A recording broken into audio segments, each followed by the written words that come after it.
Welcome to the Fabric Podcast, where we explore company culture and how it scales as a company grows. Brought to you by the team at The Receptionist, a bootstrapped, Denver-based software company.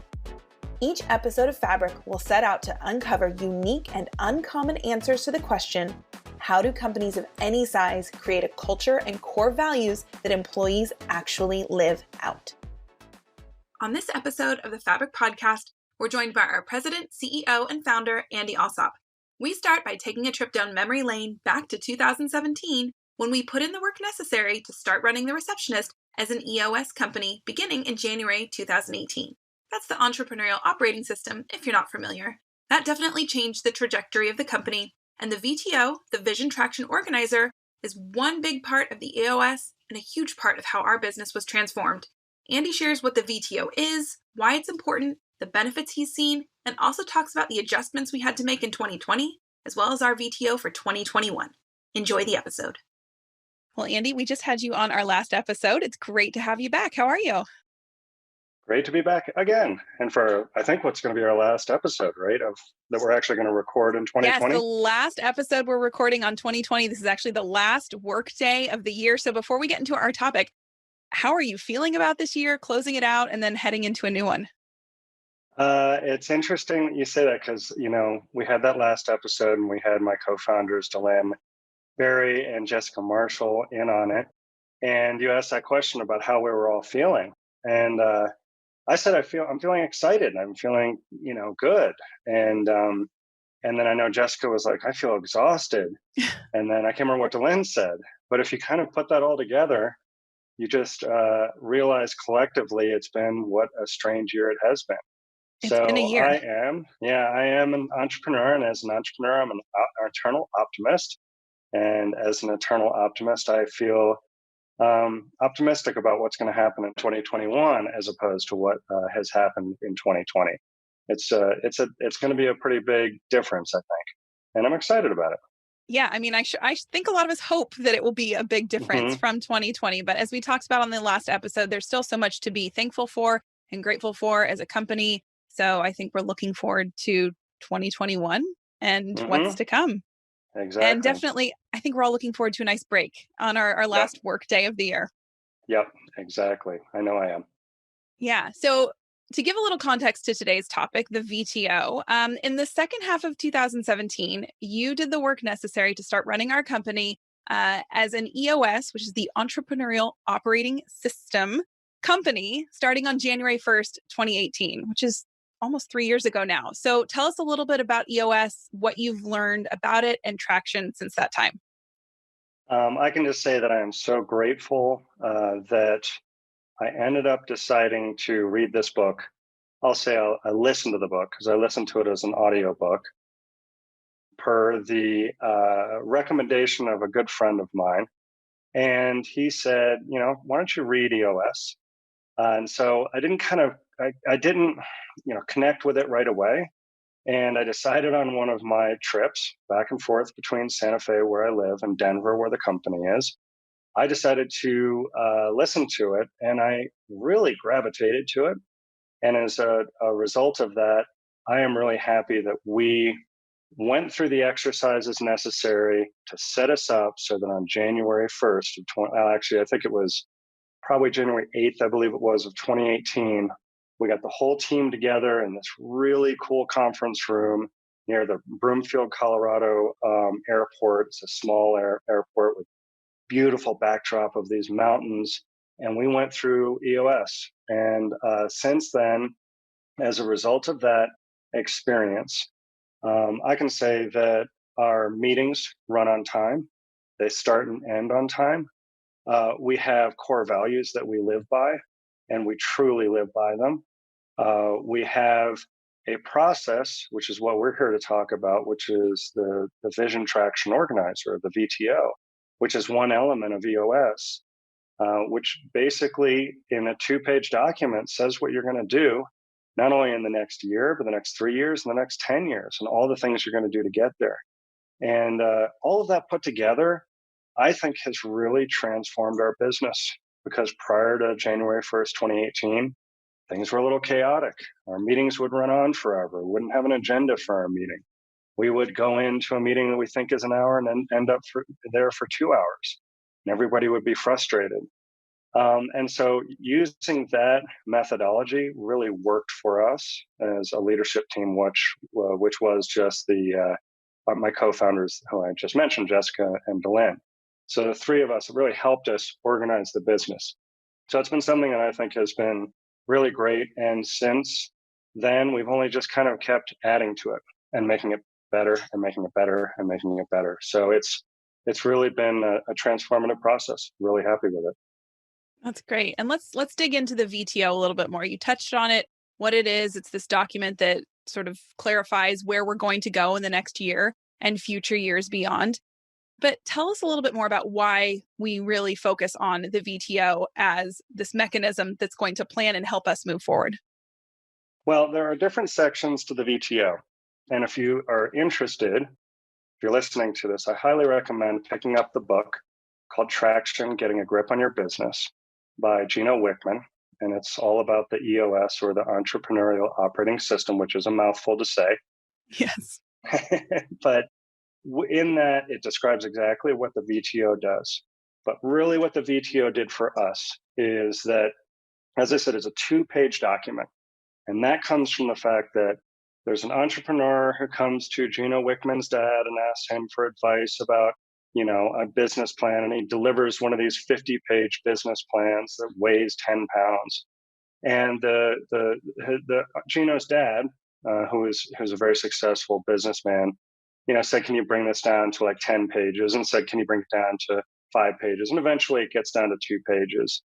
And I love that story because I've written my own business plans before, and they have these lengthy marketing sections and these lengthy team sections and the financial strategy and all this stuff, which honestly, not a lot of people would care about. So what the VTO does is basically say, we're going to condense everything we're going to do in this business going forward into a 2-page document.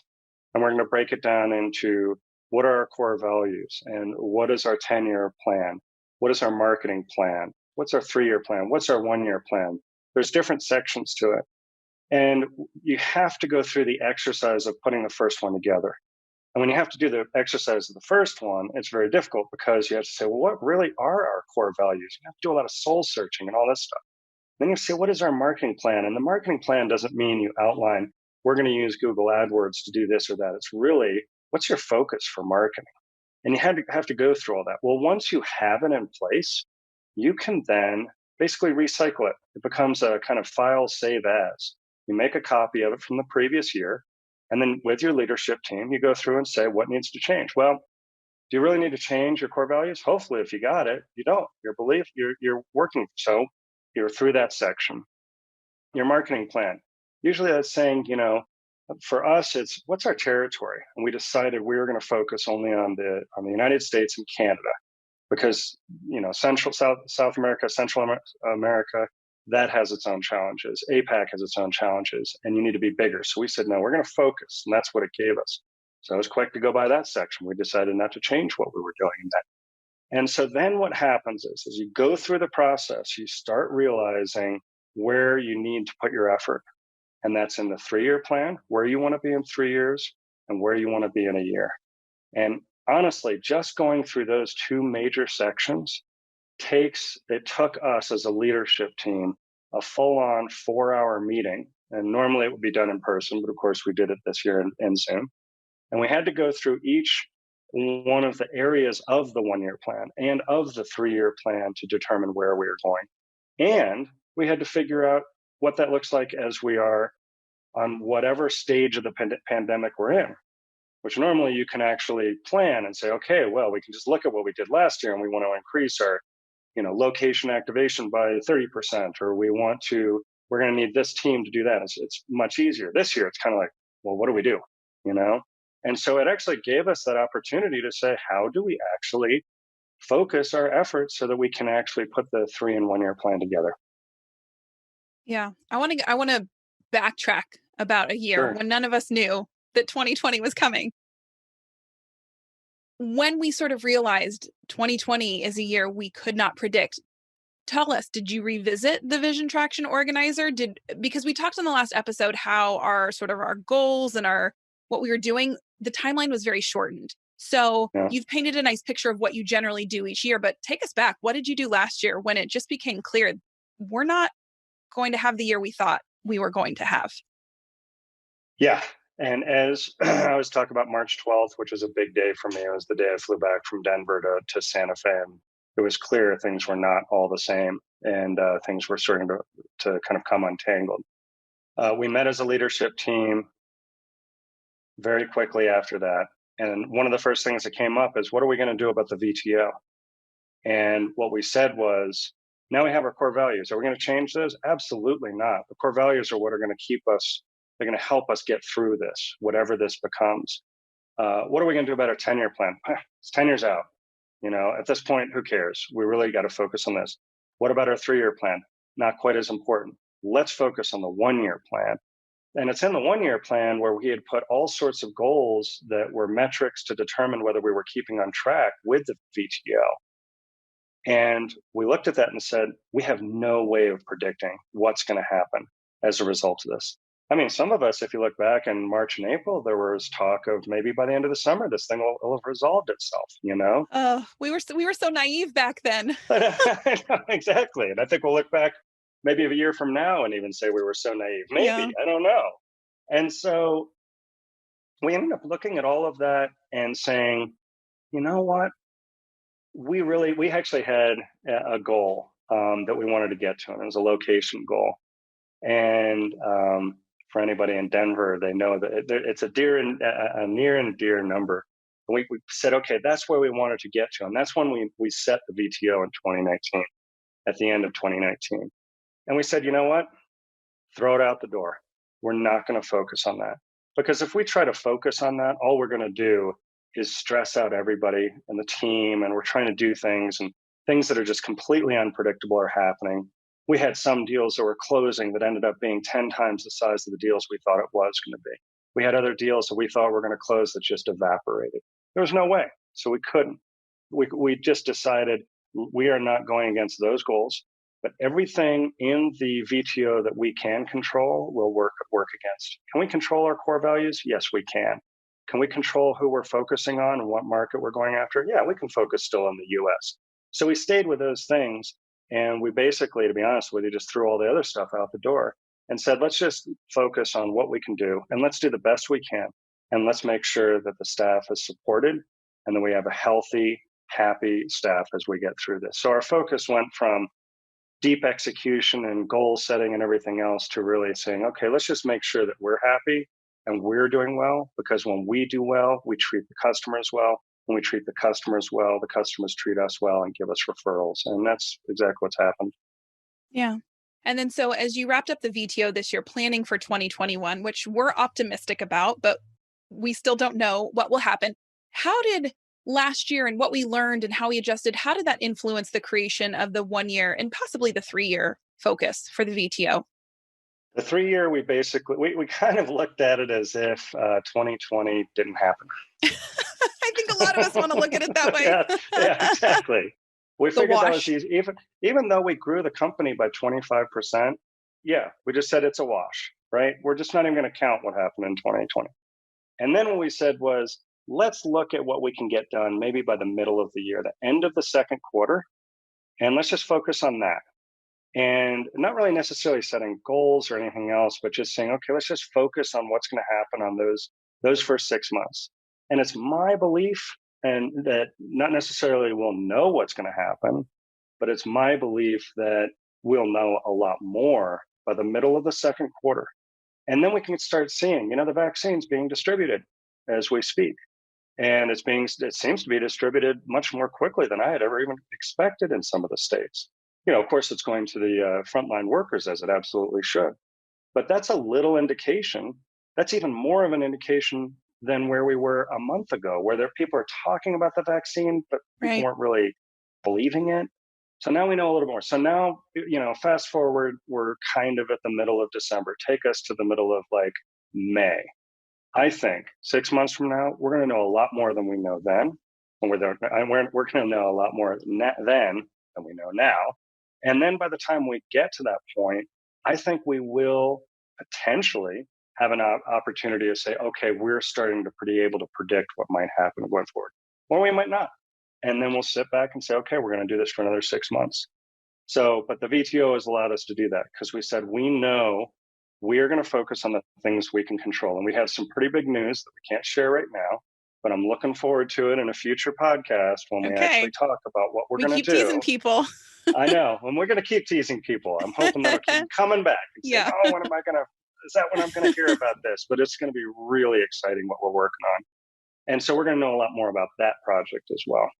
And so, and it's something that we're putting a lot of effort in. So that's where we did. We just used the VTO as we thought was the best way to use it. Not try to plan out for the whole year, but say maybe let's get to the middle of the second quarter and see where we are. Yeah. Now, generally speaking, with the VTO, you create it. How often are you going back to that specific document and looking at it? Kind of paint the picture for our listeners of what that process looks like once it's created. Obviously, we know what we're working on, but are we actually going back to it, reviewing it? What's that part like? We definitely go back and review it. So in our leadership meetings, once a quarter, we bring up the VTO and we all look at it and say, okay, these were the things we said we were going to do. Are we doing them? Is there anything that's behind that we need to work on that we haven't started on? And so we've used the VTO to keep us on track. And in this kind of really in a normal year, you don't want to make a lot of changes to the VTO. You're really saying, I'm at the end of this year and I'm outlining exactly what I want to have happen by the end of the following year. Now, do you deviate a little bit? There were some things we looked back and realized, yeah, we actually deviated from it.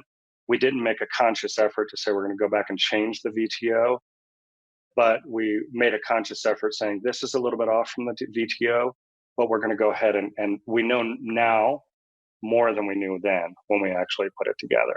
So we review it. We try not to revise it too much. The only thing we do revise at the very bottom of our VTO, I don't know if everybody does it the same way, is we have what's called the issues list. And the issues list is a list of the things that you're not going to work on in the current quarter you're in. And so if there are things that you realize need to be worked on that we're not working on in this quarter, or we just know it's kind of not this quarter, doesn't mean we're never going to do it. We just don't know when it'll be. You put it on the issues list, and you put that on the issues list so that you can decide, that thing that's on the issues list, it needs to be brought up and it needs to be elevated. And maybe if it's elevated mid-year, something that we want to work on. Got to get everything done. And we said we were going to get in the VTO done. We can take things off if we realize, look, we thought that was going to be a priority. We could take it off and then take something else off the issues list. But generally, it's only the issues list that changes during the course of the year. Yeah, I think that's important to mention that just because something comes up, it doesn't mean you just start working on it right away. You put it to the side and likely bring it up later on. And with any tool, you have to revisit it. You have to come back to it because if you set your goals and forget them in whatever way or process you use, that's not so helpful. So I'm glad you helped people understand how we're using it throughout the year. And that's actually something that happened before we started into the EOS process and traction, is we would have a meeting at the end of the year. And, we had those meetings where everybody would get Post-it notes and they'd say, I'm going to do this and I'm going to do that. And you put it up on the walls and you just get so excited about all the things you do. And then, all right, let's take pictures of it and everything.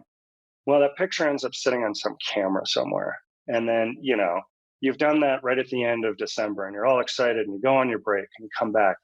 Nobody even remembers you said you were going to do any of that. So there were years, we didn't have that many years before 2018, but there were times where we would get to the end of the year and say, oh my God, we had all these things that we said we were going to do and we never did them. And, you feel a little bad about it. You're like, well, we said we were going to get that done. And the things that you got really excited about that everybody got so excited about, hopefully you got those done. Well, that's what's good about the VTO. It's a simple document. You don't have to search in some folder in Google Drive or anything else. It's one document. Everybody knows where it is. And you have put it out there to everybody. You've put it out to your entire staff. Some of your most trusted contractors, they get a copy of it. And what that means is you're accountable. You have basically said to everybody, this is what we're doing in the 1-year plan. And if you don't work on it, people are like, that 1-year plan, it's October. We haven't done anything on it. So it provides that kind of self-feeding mechanism to make sure that it continues and the things get done. Yeah. Well, you already sort of answered what was going to be my next question of how this compares to other maybe processes you've done and any of the other benefits that you've found. But as we're kind of getting close to our time here, any other benefits that you really want to share about the VTO that you haven't touched on yet?